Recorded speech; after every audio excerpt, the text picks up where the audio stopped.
Bismillahirrahmanirrahim. Assalamualaikum warahmatullahi wabarakatuh.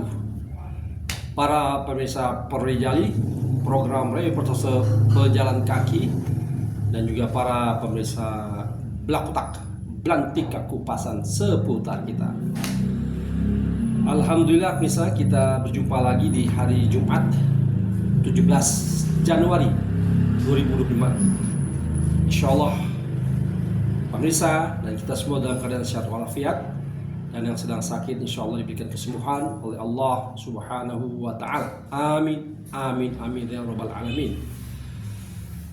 Pemirsa, pada kesempatan kali ini saya ingin berbagi satu cerita. Kalau bisa dikatakan ini sebuah retell, menceritakan kembali apa yang saya peroleh dari guru saya, profesor ahli kesehatan masyarakat dan juga kesehatan kita, ketika saya baru masuk ke salah satu perguruan tinggi dalam tingkatan strata 2. Ketika itu para peserta yang baru masuk dikumpulkan dalam satu aula, diberikan satu kuliah umum oleh seorang profesor tersebut. Profesor itu mengawali sambutannya dengan mengajak kita berpikir,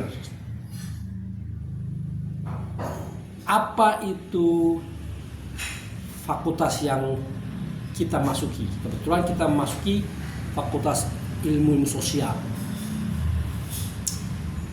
Beliau menyatakan bahwa para saudara, para hadirin sekalian, peserta sekolah ini, tahukah Anda bedanya ilmu sosial dan ilmu pasti? Kalau ilmu sosial itu bukan 1 + 1 2 katanya. Itu bisa 3, bisa 4, bisa 5. Sementara kan kalau ilmu pasti kan 1 + 1 ya 2. Nah, kalau ilmu sosial itu bukan demikian. Satu contoh konkretnya, ketika saya baru saja menjadi seorang dokter, saya ditugaskan di salah satu daerah yang terkena penyakit diare sangat berat, bahkan menimbulkan korban jiwa. Wilayahnya cukup luas, namun terdiri dari beberapa kecamatan.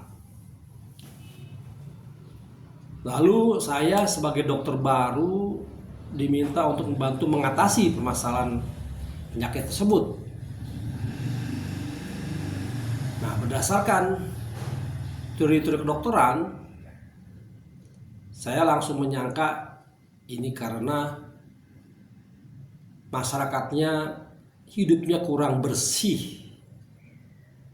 Karena ketika saya lihat pola hidup mereka itu tidak memperhatikan kesehatan diri dan lingkungan.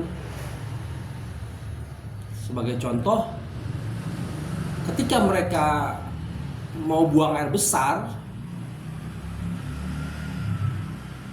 mereka itu karena kurangnya fasilitas dan segala macam infrastruktur, mereka buang air besar sembarangan. Sehingga dari situlah kotoran-kotoran bekas kotoran manusia itu menimbulkan atau menyuburkan bakteri-bakteri yang sehingga masyarakat tersebut kena penyakit diare. Nah, untuk mengatasi itu, saya masih mencoba untuk melakukan percobaan. Kalau begitu, dia bilang, saya akan bikinkan jamban WC. Namun saya akan lihat perkembangannya. Kecamatan yang satu saya dirikan jamban. Kecamatan yang kedua saya dirikan jamban juga untuk masyarakatnya, dan yang ketiga tidak. Saya tidak dirikan. Saya ingin lihat, mudah-mudahan dengan didirikan jamban ini masyarakat terdorong untuk mencari tempatnya yang benar kalau mereka ingin membuang air besar. 3 bulan kemudian saya cek lagi tuh pemirsa, katanya dicek lagi, namun hasilnya kurang memuaskan sang profesor, sang dokter baru itu. Kecamatan satu cukup berhasil. Kecamatan 2 kok tidak ada perubahan. Apalagi yang kecamatan ketiga masih banyak korban-korban diare itu. Sehingga saya berpikir, oh ini bukan karena kenapa ya, masyarakatnya nggak mau, belum suka mereka buang besar di tempatnya atau bagaimana. Dan ternyata memang mereka masih terlihat di zaman-zaman yang kurang higienis. Akhirnya saya coba turun lagi ke lapangan. Saya tanya-tanya, kenapa sih kok masyarakat di sini masih suka buang air besar di luar, sementara jamban yang bersih sudah dibuatkan. Saya tanya kepada tokoh-tokoh masyarakat tersebut di bawah itu dan kepada masyarakat sendiri. Dan setelah saya melakukan langsung pertanyaan atau interview langsung kepada mereka-mereka yang ada di kecamatan tersebut, yang khususnya mereka yang kurang patuh terhadap untuk kehidupan pola sehat, saya dapat jawabannya pemirsa. Dan saya menyadari bahwa saya terlalu terburu-buru untuk membangun jamban ini. Walaupun dari sisi kualitas cukup memadai, bersih, cukup standar. Namun satu hal yang saya terluput dari masyarakat ini, ternyata memang di wilayah tersebut, di kecamatan tersebut, itu tradisi keislamannya masih sangat kental. Dan ketika saya tanya, kenapa mereka tidak mau ke jamban, rupanya mereka bilang toiletnya itu menghadap kiblat. Mereka tidak mau kalau mereka lagi sedang berbuang air besar, toiletnya itu menghadap ke arah kiblat.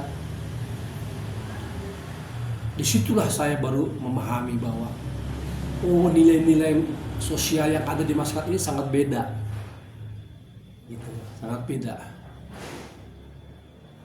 Terlepas dari kondisi mereka yang mungkin belum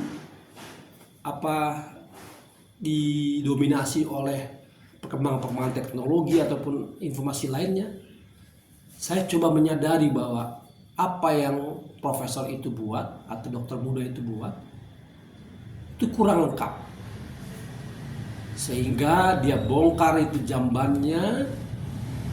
Dia perhatikan aspek sosial keagamaan setempat tersebut, diarahkan jamban itu ke wilayah yang tidak, atau ke arah yang tidak secara langsung menghadapi kiblat.